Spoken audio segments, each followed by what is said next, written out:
पिता।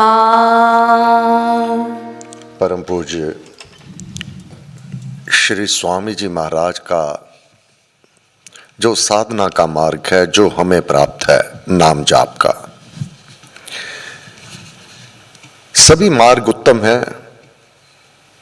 सभी मार्ग उस देव आदि देव तक लिए चलते हैं, उस धाम तक लिए चलते हैं। परंतु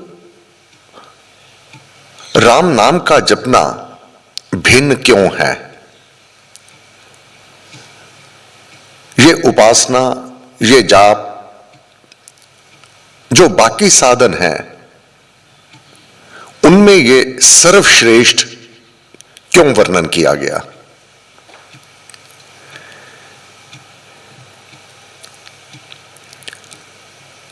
और देवी देवताओं का पूजन है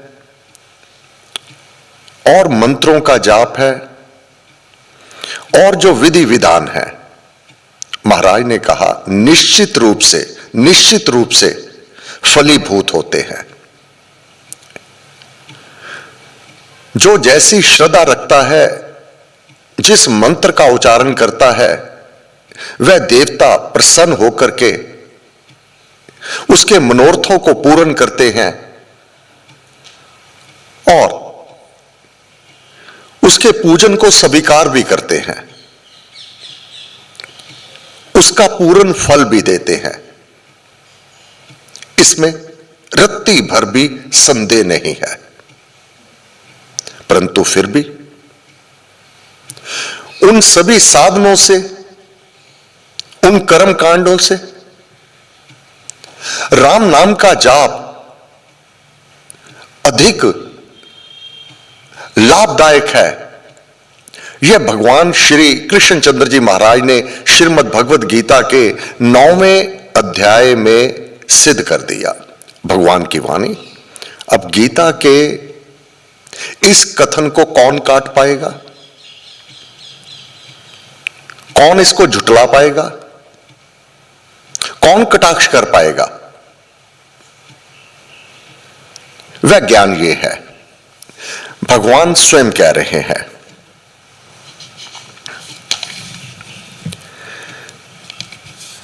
गीता का 16वां अध्याय, 9वां अध्याय, 16वां श्लोक। हे अर्जुन, यह सब कुछ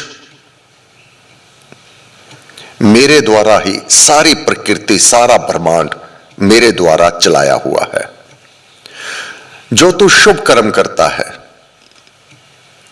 जो तू पुण्य कर्म करता है, जो तू दान देता है, जो तू सेवा करता है, यह मेरी इच्छा के बिना तू नहीं कर सकता। मैं वह प्रेरणा देता हूं। जितने भी शुभ कार्य होते हैं, जितने पुण्य कार्य होते हैं, जितने दान पुण्य मानव के द्वारा करवाए जाते हैं, मैं स्वयं करवाता हूं। देता भी मैं हूं और लेता भी मैं ही हूं। भगवान यहां कह रहे हैं, महाराज लिखते हैं, सब प्रकार के शुभ में अपनी प्रेरणा दिखाते हुए महाराज ने कहा, यज्ञ करने का संकल्प मैं हूं, यज्ञ भी मैं हूं, यज्ञ की हवि मैं हूं, यज्ञ की वनस्पति व यज्ञ अन्न मैं हूं, मैं मंत्र हूं, मैं धृत और मैं ही अग्नि हूं, हवन किया गया द्रव्य भी मैं हूं, इस जगत का पिता माता धारण करता और पिता मैं हूं।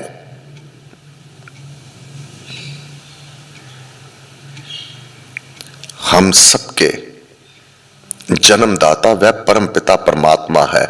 उसकी इच्छा के बिना कोई जीव इस धरती पर जन्म ले लेवे नहीं हो सकता। फिर तो और चीजों को जानने के लिए उत्सुक रहता है। सारा ब्रह्मांड तूने खंगोल मारा, परंतु जानने योग्य पवित्र ओंकार, ऋग, यजु और सामवेद अर्थात ऋग्वेद, यजुर्वेद और सामवेद भी मैं ही हूं। अब गुरुदेव की पद्धति भिन्न कैसे है? यहां तक इस ज्ञान को जान करके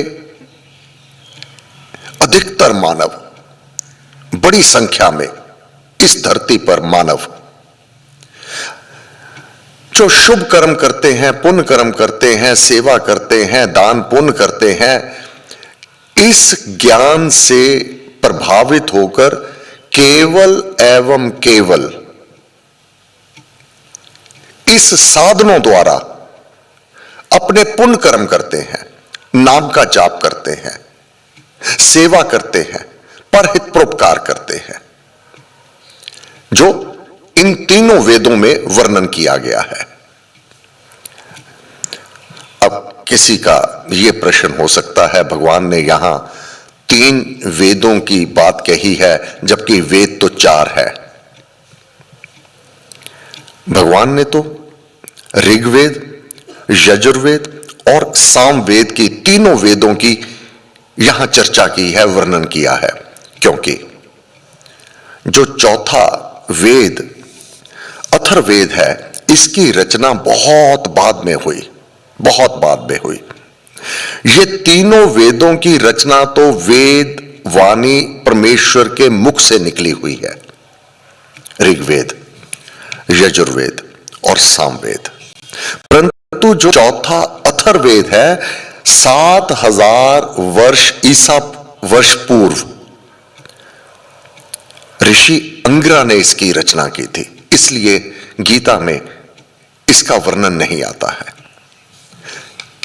ये चौथा वेद अथर्ववेद, इनका नाम से ही पता चलता है, ये तीनों वेदों का जो निचोड़ उसमें वर्णन किया गया है, अथर अर्थ है सबके, ये चौथा वेद। इनमें तीनों वेदों में, ऋग्वेद, यजुर्वेद और सामवेद में, इनमें मेरा ही प्रकाश, मेरी ही प्रेरणा है। अब अंतर कितना होगा हमारे साधन का और जन साधारण जो जाप पाठ पूजा अपने कर्म कांड करते हैं, इनमें मेरी ही प्रेरणा है। मनुष्यों की गति, जो मनुष्य चलते फिरते उठते बैठते और भीतर पुरुषार्थ है, जो काम काज करने का जो भी उसकी गति है, मनुष्यों की गति, प्राणियों का पालक, यहां पर वहां मनुष्यों की गति कहा, फिर प्राणियों, प्राणमय जगत, क्योंकि प्राण कीड़े मकोड़े में भी है, पशु पक्षी में भी है, मानव में भी है। मनुष्यों की गति, प्राणियों का पालक, एक कीड़े तक को,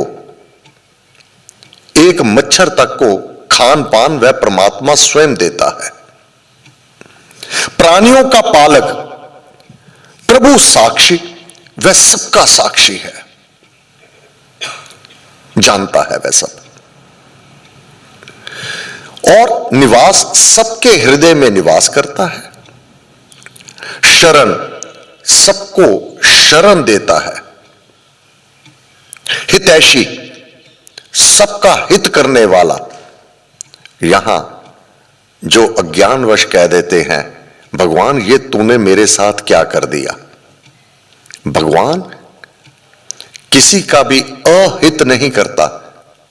भगवान ने स्वयं कहा है, मनुष्यों की गति, प्राणियों का पालक, प्रभु साक्षी निवास, शरण हितैषी मैं हूं। उत्पत्ति, प्रलय, स्थिति, जो भी जिस प्रकार जिस स्थिति में है, आश्रय और अविनाशी बीज प्रेरक कारण मैं हूं। सूर्य के रूप में मैं ही तपता हूं, वर्षा को रोकता और बरसाता मैं हूं।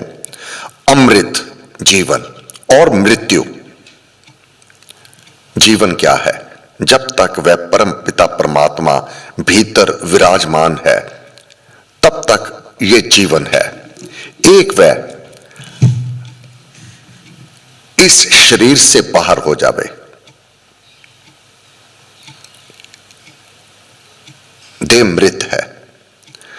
मानव इतना अज्ञानी है, अपनी शक्लो सूरत को ही सुंदर बनाने में लगा रहता है, अपनी देह को ही सुंदर दिखाने में लगा रहता है, और ये अज्ञानवश मान बैठता है कि मेरी सुंदरता पर लोग मोहित है और मेरे को स्वयं घर बुला रहे हैं, निमंत्रण दे रहे हैं, ये मेरा रुतबा, मैं सुंदर। भाई, वह तेरे भीतर जो आत्मा है, परमात्मा है, ये उनको निमंत्रण है, तेरे को निमंत्रण नहीं है। तुझे कोई नहीं बुला रहा, उस आत्मा को, उस परमात्मा को तुझे बुला रहे हैं। एक आत्मा परमात्मा इस देह से बाहर निकल जावे, कोई उठाकर देह को घर ले जावेगा, मृत देह को।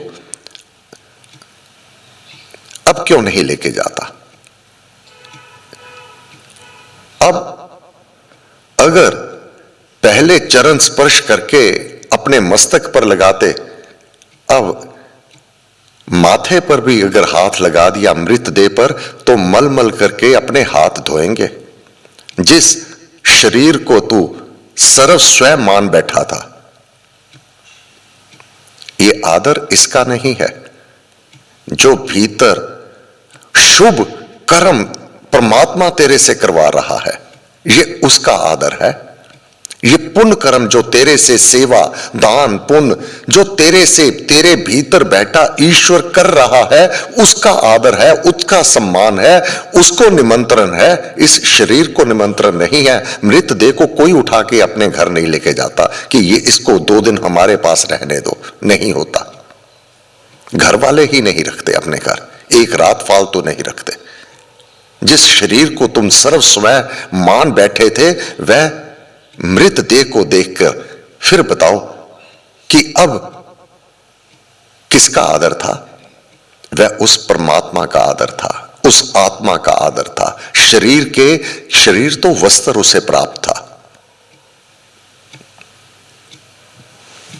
उसी प्रकार जिस प्रकार स्वर्ण की थैली को मानव बड़ी तिजोरियों में संभाल के रख देता है, जिसमें स्वर्ण मुद्राएं पहन रखी हुई हैं, गहने रखे हुए हैं, उस शनील की थैली को कितना संभाल के रखता है?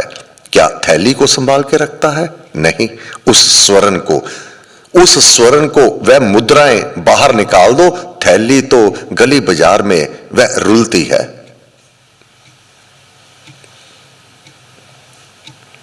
अमृत और मृत्यु, प्रकट और अप्रकट, हे अर्जुन मैं ही हूं। यह सब कुछ मेरे कारण हो रहा है। सब परिवर्तनों में परिवर्तन, जन्म और मृत्यु, जब तक जन्म है और जब तक मृत्यु, सब परिवर्तनों में और विकासों में एक ही विश्वव्यापी नियम काम कर रहा है। सारे कारण कार्य जगत में भगवान का आदि प्रेरक संकल्प ही परिणाम मात्र है का कारण रहा है। इस विशाल ब्रह्मांड वृक्ष का बीज ईश्वरीय संकल्प है। तीनों वेदों के ज्ञाता, सोम रस पीने वाले, पाप रहित जन। यहां सोम रस के लिए भी आज के युग में अर्थ के अनर्थ वर्णन किए हुए हैं। सोम रस में दूध और दही इसका इस्तेमाल होता है, और आज के अज्ञानवश मदिरापान को ही सोम रस कहते हैं, जबकि मदिरापान में दूध और दही का इस्तेमाल नहीं होता। यह परम पावन पवित्र सोम रस अमृत वर्णन है जो भगवान यहां पर कह रहे हैं। तीनों वेदों के ज्ञाता, तीनों वेदों में ऋग्वेद, यजुर्वेद और सामवेद में ज्ञान, कर्म और उपासना का वर्णन किया गया है। ज्ञान को प्राप्त करना, कर्म का और उपासना का, ये तीनों वेदों में वर्णन किया गया है। तीनों वेदों के ज्ञाता सोम रस पीने वाले पाप रहित जन यज्ञों से मुझे पूजकर स्वर्ग की गति की प्रार्थना करते हैं। अब जो बाकी साधन साधते हैं और हमारा साधन, इसमें भिन्नता कहां पर आ गई, यहां भगवान वर्णन कर रहे हैं। तीनों वेदों में जो ज्ञान है भगवान की वाणी है। अब इसको जान करके यज्ञ करते हैं, हवन यज्ञ है और दान पुण्य के कर्म है, बहुत उत्तम है, फल देने वाले हैं। भगवान ने स्वयं कहा है, तीनों वेदों के ज्ञाता सोम रस पीने वाले पाप रहित जन यज्ञों से मुझे पूजकर स्वर्ग की गति की प्रार्थना करते हैं। अब स्वर्ग की गति की प्रार्थना करते हैं कि हमें स्वर्ग प्राप्त हो जाए। उनका प्रत्येक कर्म कांड ये कि हमें वह स्वर्ग लोक प्राप्त हो जावे। वे याजक पुण्य रूप देव लोकों को पाकर स्वर्ग में दिव्य देव भोगों को भोगा करते हैं। सिद्ध हो गया, उन्होंने कर्म कांड किए, भगवान ने उनके पूजन को स्वीकार किया। वे याचक पुण्य रूप पुण्य के कर्म करने वाले देव लोकों को पाकर स्वर्ग में स्थान बना लेते हैं। वहां दिव्य, जो इस लोक में ऐसा कुछ दिखाई नहीं देता, वह दिव्य देव भोगों को भोगा करते हैं। वे वहां महान स्वर्ग लोक भोग कर पुण्य कर्म फल समाप्त हो जाने पर, जितने तीनों वेदों में कर्म कांड बताया वह दिन रात करके किए। अब कोई तो सीमा होगी उसकी, जितने पुण्य कर्म किए उतने ही वर्ष उसके फल के रूप में देव लोकों में वह सुखों को, दिव्य भोगों को भोगते हैं। वहां महान स्वर्ग लोक भोग कर पुण्य कर्म फल समाप्त हो जाने पर फिर मृत्यु लोक में आ जाते हैं। इन कर्म कांडों से बार बार जन्म और मृत्यु के चक्कर से नहीं छुटकारा होता।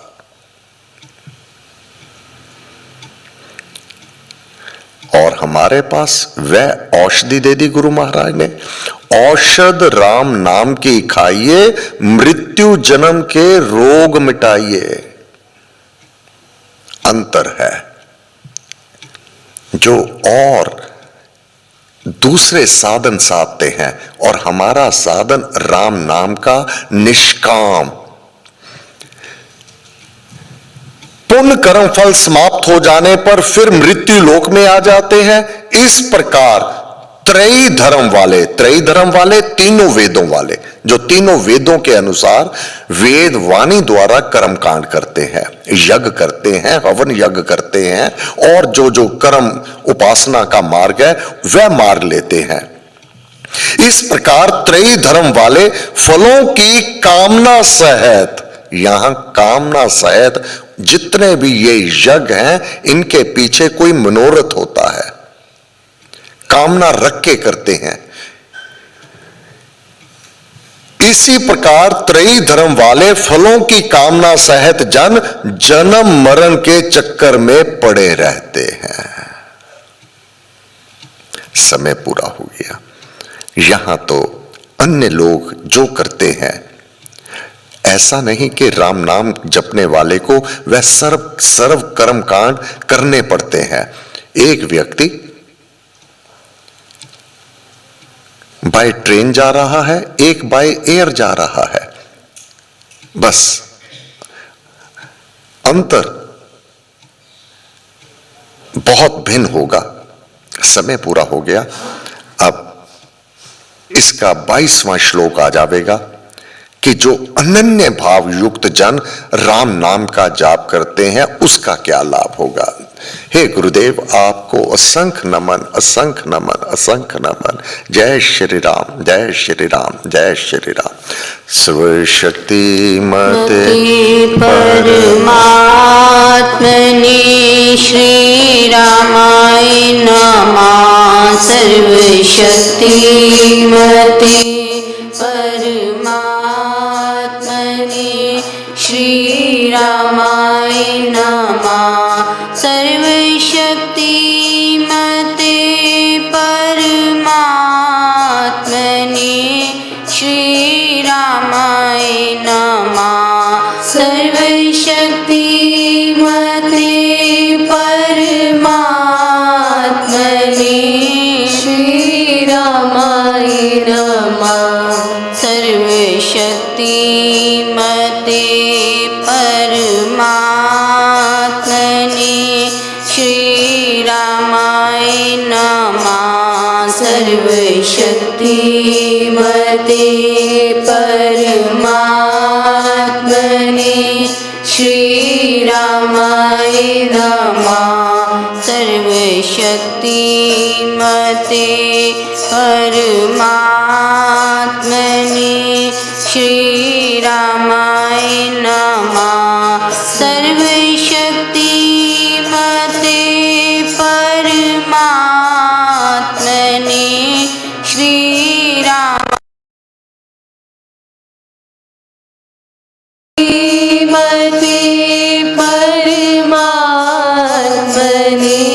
श्री रामाय नमः। सर्वशक्ति मते परमात्मने श्री रामाय नमः।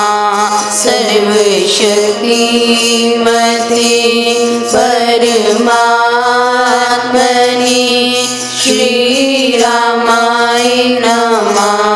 सर्वशक्ति मते परमात्मने श्री रामाय नमः। सर्वशक्ति मते परमात्मने श्री रामाय नमः। सर्वशक्ति मते परमात्मने श्री रामाय नमः। सर्वशक्ति मते परमात्मने श्री रामाय नमः। सर्वशक्ति मते परमात्मने श्री राम